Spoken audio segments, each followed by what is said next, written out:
আলহামদুলিল্লাহ আলহামদুলিল্লাহ রাব্বিল আলামিন আর রহমানুর রহিম মালিক ইয়াউমিদ্দিন ইয়াকা না'বুদু ওয়া ইয়াকা নাস্তাঈন। আলহামদুলিল্লাহ, আজ আমরা সূরা আল কাসাস ৫১ নম্বর আয়াত এবং সূরা আল হুদ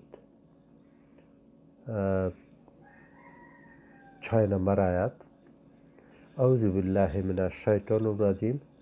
বিসমিল্লাহির রহমানির রহিম। ওয়ালাকাদ ওয়াসালনা লাহুমুল কাওলা লাআল্লাহুম ইয়াতাযাক্কারুন। আমি বাণী পৌঁছে দিয়েছি একের পর এক। ওয়ালাকাদ ওয়াসালনা, ওয়াসাল করা মানে হলো পাঠিয়ে দেওয়া, পৌঁছে দেওয়া, দাওয়াত দেওয়া। ওয়াসাল মানে পৌঁছে দেওয়া আর কি। এই ওয়াসাল থেকে কিন্তু রেসালা আসছে, আর রেসালাত থেকে আসছে হলো রসুল। ওয়াসাল না লাহমুল কওলা। কওলা মানে হলো আমার যে কথাটা আর কি। লাহমুল কওলা মানে যেটা আমার কাছে যে বাণীটা এসেছে, লাহমুল কওলা, আমি ওই কথাটা পৌঁছে দিয়েছি একের পর এক ধারাবাহিকভাবে।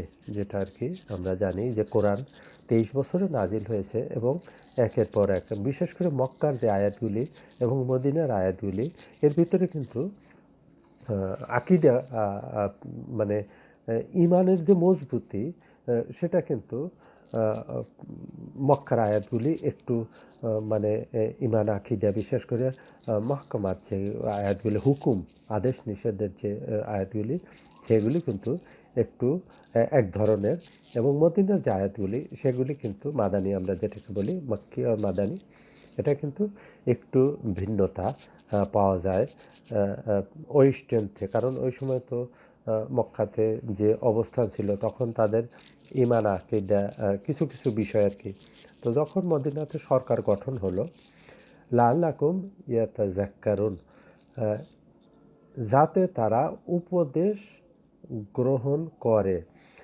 ইয়াতাযাক্কার বারবার চর্চা করে, বারবার এইটা মনে করে, বারবার এইটা নিয়ে চিন্তা ফিকির করে। ইয়াতাযাক্কারুন, এই ছিল আমাদের সূরা কাসাসের ৫১ নম্বর আয়াত। যে আমরা মোট কথা যতটুকু বুঝতে পারলাম সেটা হলো যে আল্লাহ রসুল সাল্লাল্লাহু আলাইহি সাল্লাম যে বাণীগুলি তার কাছে আসতো, সে একের পর এক এগুলি পৌঁছে দিয়েছেন। তার কাজই হলো পৌঁছে দেওয়া, এবং আল্লাহ পাকের একটা ডিউটি ছিল, তার ডিউটি পূরণ করে তিনি তার কাছে ফিরে চলে গেছেন এবং রেখে গেছেন তার উত্তরসূরি হিসাবে কোরআনকে। এবং এটা উপদেশ গ্রহণ। আর আমরা এর আগের আয়াতে বলছি যে তারাই উপদেশ গ্রহণ করে যারা জ্ঞানী। এখানে কিন্তু বিদ্যান বিষয়টা কিন্তু উল্লেখ করা হয়নি, জ্ঞানী বলা হয়েছে। একটা হলো বিদ্যান আর একটা হলো জ্ঞানী, দুটো কিন্তু ভিন্ন শব্দ। জ্ঞানী লোকের বিদ্যান হলেই যে সে জ্ঞানী হবে সেটা কিন্তু বিষয় না। কারণ এইখানে জ্ঞানের জন্য চরিত্রগত এবং তার বংশগত কিছু বিষয় থাকে, পরিবেশগত কিছু বিষয় থাকে। আর বিদ্যান যে কোনো পরিবেশে যে কোনোভাবে সে পুঁথিগত বিদ্যা, আমরা যেটাকে বলি বিদ্যা, পুঁথিগত বিদ্যা যেটা আর কি, অথবা কোনো অন্য কোনো বিদ্যা, যেটাই হোক না কেন। সূরা হুদ ৬ নম্বর আয়াত, সেটা হলো যে জমিনে বিচরণকারী প্রাণীর রিজিকের দায়িত্ব আল্লাহর। জমিনে যে প্রাণীগুলি বিচরণ করে তার রিজিকের দায়িত্ব। রিজিক বলতে কিন্তু তার সুযোগ সুবিধা থেকে শুরু করে সমস্ত ধরনের খাবার দাবার, তার যে এক ধরনের তার যে লাইফস্টাইল সেটা আর কি। অমামান দাব্বাতিন ফিল আরদি ইল্লা আলাল্লাহু রিজকুহা।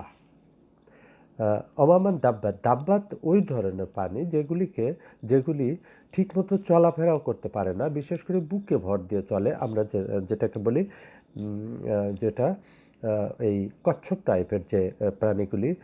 আল্লাহ পাক কিন্তু তাদের মুখের কাছেই কিন্তু তারা কিন্তু দৌড় দিয়ে একটা শিকার ধরতে পারে না। অতএব তাদের কিন্তু আল্লাহ পাকের পক্ষ থেকে তাদেরকে ওইভাবেই সাহায্য সহযোগিতা করা হয়, যেহেতু তারা ওইভাবেই রিজিকের ব্যবস্থা করে এবং তিনি জানেন তাদের আবাসস্থল ও সমাধিস্থল। একটা লোক কোথায়, একটা প্রাণী, জীব, একটা জীব আমরা বলবো, প্রাণী গেলে পরে আবার উদ্ভিদের কাছে চলে যায়, আমরা জীব বলবো, যেটা দুটোই পেছে যায় আর কি। একটা জীব যে জন্মগ্রহণ করছে, যে যার জান আছে, তার অবশ্যই মৃত্যু আছে। তো এই এই জীবটা কোথায় সে বসবাস করবে এবং কোথায় সে মারা যাবে, অর্থাৎ তার সমাধিস্থল স্থল সেটাও আল্লাপাক নির্ধারণ করে রেখেছে। ওয়া ইয়ালামু ওয়া ওয়া ইয়ালামু মুস্তাকাররাহা ওয়া মুস্তাওয়াদাওয়াহা। মুস্তাওয়াদাওয়া মানে হলো যে মানে শেষ পরিণতি, যেটা আর কি। মুস্তাকাররাহা এটা হলো যে তার আবাসস্থল কোথায় বিচরণ করবে, খাবার দাবার থেকে শুরু করে এই বিষয়গুলি লক্ষ্য করা হয়েছে। আল্লাহ পাক এটা জানেন এবং তার গায়বী ইলমে এই বিষয়গুলি আছে। সব কিছুই আছে স্পষ্ট কিতাবে, লৌহ মাহফুজে, যেটা আর কি সেটা হলো কুনতুন কুনতুন ফি কিতাবুম মুবিন। কুনতুন ফি কিতাবিন মুবিন, সব কিছুই এক কিতাবুন মুবিন মানে স্পষ্ট কিতাব, যেখানে অস্পষ্ট না। এবং স্পষ্টতা বলতে এইখানে কিছু নিয়ম কানুন আছে, কিন্তু ওই কিতাব কিন্তু পাক ফেরেশতা ছাড়া, মোকাররম ফেরেশতা ছাড়া এগুলি স্পর্শ করতে পারে না। ওমা আলাইনা ইল্লাল বালাগ। জাযাকাল্লাহু খাইরান ওয়া আহসানুল জাযা।